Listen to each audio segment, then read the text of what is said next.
Hello दोस्तों, नमस्कार। RJ Hindi कहानी में आपका बहुत बहुत स्वागत है। दोस्तों, कहानी का पूरा आनंद लेने के लिए वीडियो को लास्ट तक देखें। अगर कहानी पसंद आए तो चैनल को जरूर सब्सक्राइब करें और वीडियो को लाइक करें। तो दोस्तों चलिए शुरू करते हैं। पूनम एक एनजीओ में काम करती थी। उसको चर्म रोग था। वो अपने जैसे लोगों की सेवा करती थी। अच्छी बात यह थी कि उसके चेहरे पर कोई दाग नहीं था, पर पूरा शरीर सफेद दागों से भरा हुआ था। इसलिए वो हमेशा अपने शरीर को ढक कर रखती थी। चाहे जितनी भी गर्मी हो, वो पूरी बाजू के कपड़े ही पहनती थी। उस दिन बहुत गर्मी थी। सूरज भी आग बरसा रहा था। सड़क पर इक्का दुक्का लोग ही नजर आ रहे थे। मई की झुलसती गर्मी में दोपहर के समय घर से निकलना आफत लगती है। पूनम की स्कूटी भी खराब हो गई थी। उसने सोचा आज छुट्टी कर लेती हूँ, पर अचानक ऑफिस से फोन आया कि कुछ जरूरी काम है, आना पड़ेगा। मरती क्या ना करती, जाना ही था। अगर कोई छुट्टी के मूड में हो और बहुत गर्मी हो और स्कूटी खराब हो तो ऑफिस जाना सबसे बड़ी मुसीबत लगती है। पर ऑफिस तो जाना ही था। बड़बड़ करती घर से निकल गई।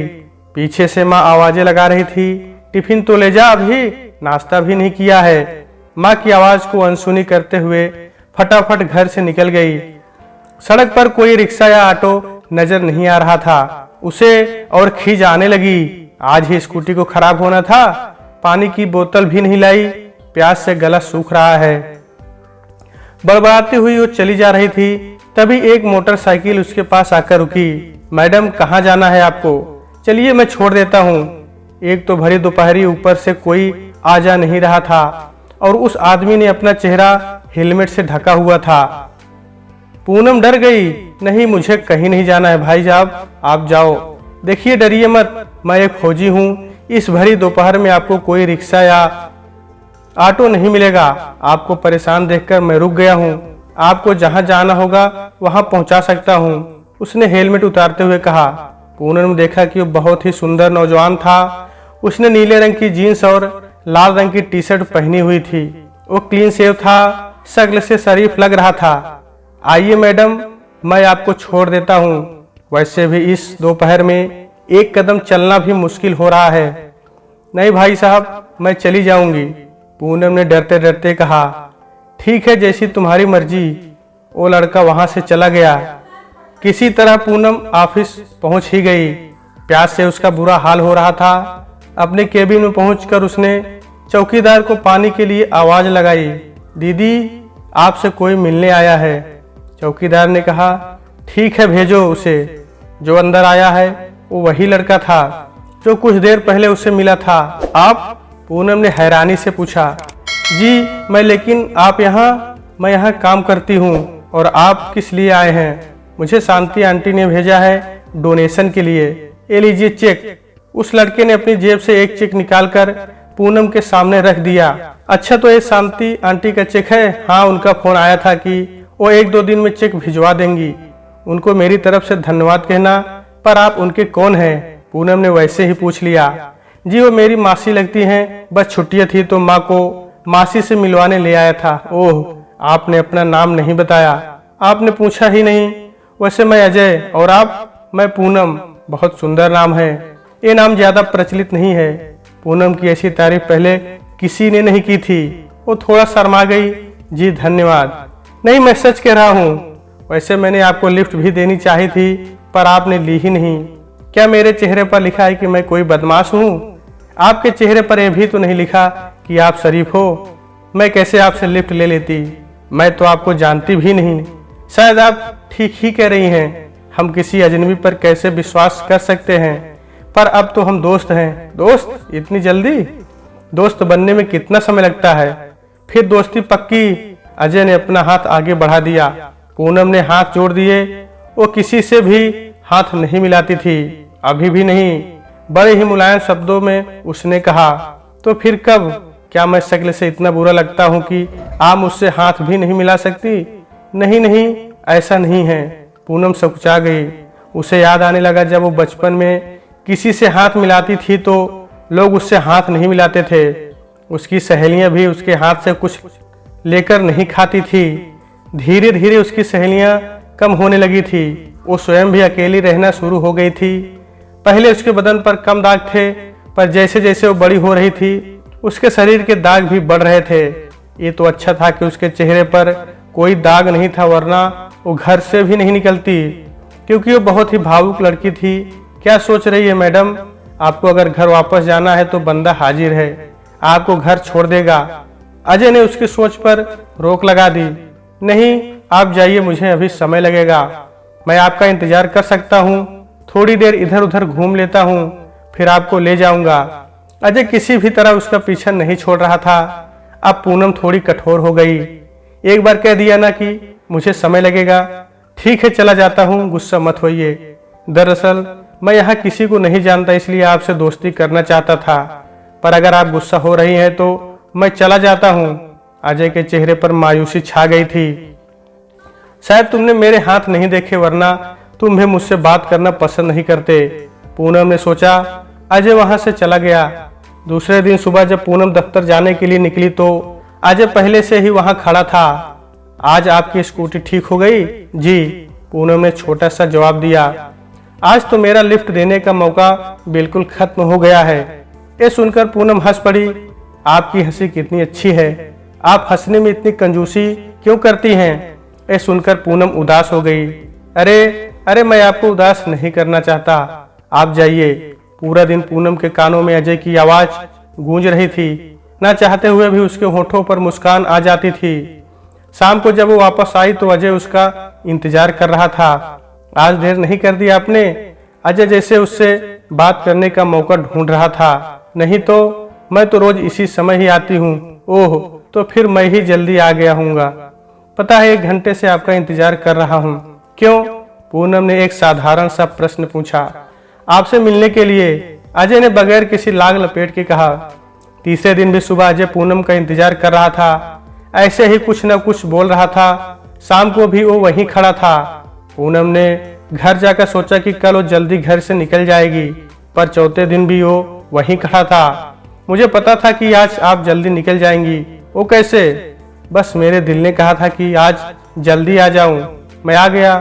पूनम जानती थी कि जिस दिन अजय को सच्चाई पता चलेगी वो उसकी तरफ देखेगा भी नहीं। आप अपना समय बर्बाद कर रहे हैं अजय, कहते हुए उसने अपनी स्कूटी स्टार्ट की और वहां से चली गई। 5वें दिन अजय पैदल ही आ रहा था। आप मुझे लिफ्ट देंगी? आपकी बाइक कहाँ गई? खराब हो गई, बस यहीं बाजार तक ही जाना है। आपको तंग नहीं करूंगा, आपके पीछे बैठ जाऊंगा। ठीक है, बैठिए। रास्ते भर अजय कुछ ना कुछ बोलता ही रहा। एक जगह उसने स्कूटी रुकवा दी। यहीं रोक दो। पूनम ने स्कूटी रोक दी। सामने एक कॉफी शॉप थी। चलिए 1 कप कॉफी पी जाए। नहीं, मुझे देर हो रही है। इतनी भी देर नहीं हो रही है कि 1 कप कॉफी नहीं पी सकती। अजय जिद करने लगा। पूनम उसके साथ अंदर आ गई। दोनों एक दूसरे के सामने बैठ गए। पूनम जी, आप हंसती क्यों नहीं हो? आपको पता है आपकी मुस्कान कितनी प्यारी है? पूनम की आंखों में पानी आ गया। आप मेरे बारे में कितना जानते हैं? सब कुछ, अजय ने सादगी से कहा। सब कुछ मतलब? आप जानते हैं कि मैं किस रोग से पीड़ित हूँ? मैं जानता हूँ। शांति आंटी ने सब कुछ बता दिया है कि आप कितनी अच्छी हैं और अपना दुख भूलकर कैसे दूसरों की सेवा कर रही हैं। फिर भी आप मुझसे। पूनम ने अपनी बात अधूरी छोड़ दी। कुछ बातें अधूरी भी समझ आ जाती हैं। क्या हुआ है आपको? एक कौन सा ऐसा असाध्य रोग है, या फिर पहली बार किसी को हुआ है, या फिर आपकी इसमें कोई गलती है? फिर आप समाज से इतनी कटी कटी क्यों रहती हैं? अजय कहने लगा। आप हंसती नहीं हैं, मुस्कुराती नहीं हैं। जैसे हंसेंगी तो कोई पाप हो जाएगा। आप मेरे बारे में कितना जानते हैं? आपको क्या पता मैंने बचपन से लेकर अब तक क्या नहीं झेला है। बचपन में बच्चे मेरे हाथ से कुछ नहीं खाते थे, मेरे साथ कोई खेलता नहीं था, सफेद दाग वाली कहकर चिढ़ाते थे मुझे धक्का देकर भगा देते थे। इतनी गर्मी में मैं यह बंद गले का कुर्ता क्यों पहनती हूँ? क्योंकि मेरे दाग ना दिखें। पूनम सांस लेने के लिए रुकी। ये तो अच्छा है कि मेरे चेहरे पर दाग नहीं है, वरना आप भी मुझसे प्यार तो क्या बात करना पसंद नहीं करते। तुम्हें पता है पूनम, मैंने तुम्हारे बारे में सिर्फ सुना था शांति आंटी से, और तुमसे प्यार कर बैठा। तुम्हें देखे बगैर ही, सिर्फ तुम्हारे बारे में जानकर ही तुम्हारे बारे में सोचने लगा। उस वक्त भी मैंने तुम्हारा चेहरा नहीं देखा था।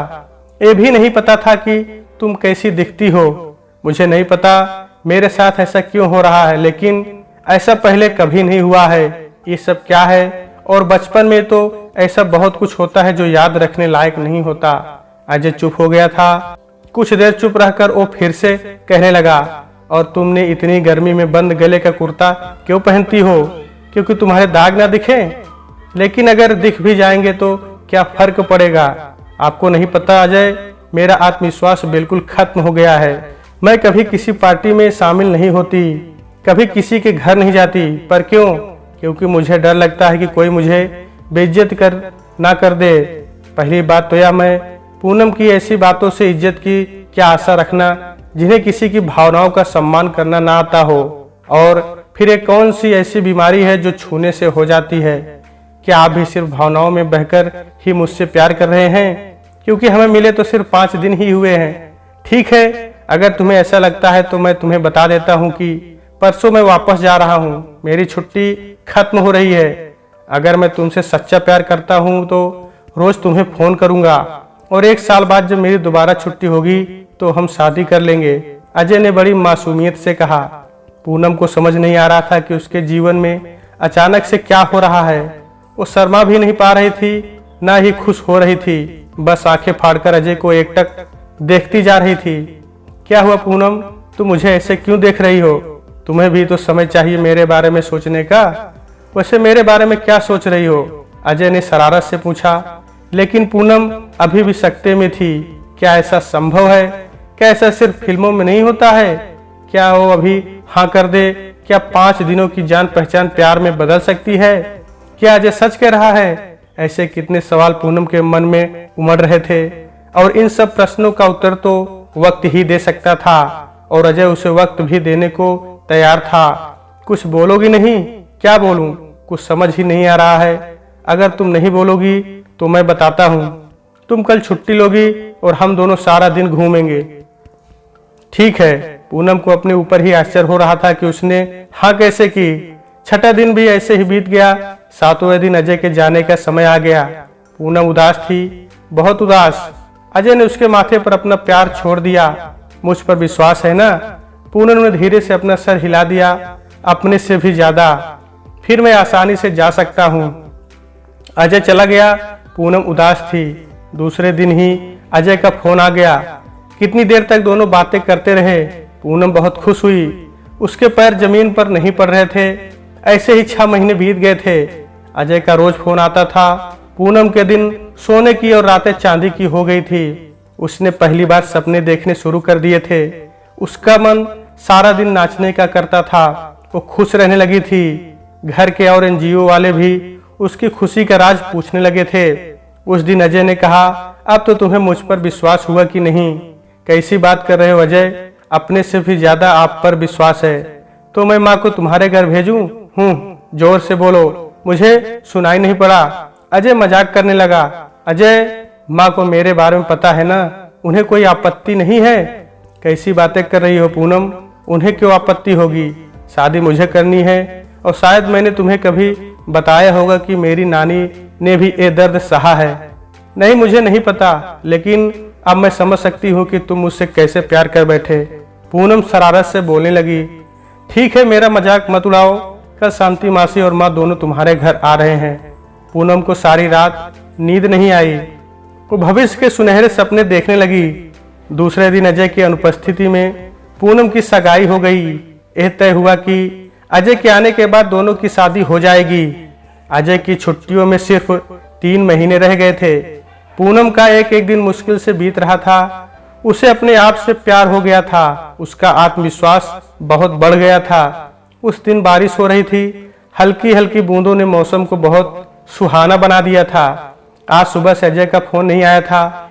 अजय ही हमेशा फोन करता था। सुबह घर से निकलने से पहले रोज उसका फोन आ जाता था। रात को सोने से पहले पूनम करती थी। ये दोनों का नियम ही था। पूनम का दिल घबराने लगा। रात को ही बात हुई थी और ये वादा भी कि सुबह भी फोन होगा। अजय ने पूनम से वादा लिया हुआ था कि वो सुबह फोन नहीं करेगी। क्या पता वो किसी काम में व्यस्त हो और फोन बज जाए। पर पूनम ने आज अपना वादा तोड़ दिया और फोन किया। फोन की घंटी ही नहीं बज रही थी। पूनम का दिल और ज्यादा घबराने लगा। तभी एक खबर आई कि सैनिक छावनी में आतंकवादियों ने हमला कर दिया है और कई जवान वीरगति को प्राप्त हुए हैं। पूनम के पैरों के नीचे से जमीन खिसक गई। लेकिन तभी शांति मासी का फोन आया कि अजय जिंदा है, लेकिन बहुत बुरी तरह घायल हुआ है, वो अस्पताल में है। जब तक पूरा परिवार अजय के पास पहुंचा, अजय को होश नहीं आया था। अजय की जिंदगी बचाने के लिए उसकी दोनों टांगे काट दी थी। जब अजय को होश आया तब उसे पता चला कि उसने अपनी टांगे खो दी है। वो रोया नहीं, बस पूनम से इतना कहा, पूनम अब मैं तुम्हारे योग्य नहीं हूँ। पूनम रो पड़ी। उसने अजय का हाथ अपने हाथ में लिया और कहने लगी, नहीं अजय, तुम हो तो मेरे लिए सब कुछ है। अब मैं तुमसे पूछती हूँ, क्या तुम मुझसे शादी करोगे? पूनम की बात को सुनकर वहां मौजूद सभी लोगों की आंखें भर आई। कुछ दिन इलाज होने के बाद अजय ठीक हो गया और पूनम और अजय की शादी धूमधाम से हो गई। तो दोस्तों, आज की वीडियो में बस इतना ही। कहानी आपको कैसी लगी कमेंट बॉक्स में जरूर बताइएगा। अगर कहानी पसंद आई है तो कृपया चैनल को सब्सक्राइब करें और वीडियो को लाइक करें। तो दोस्तों, आपसे फिर मिलते हैं अगले वीडियो में। तब तक के लिए नमस्कार।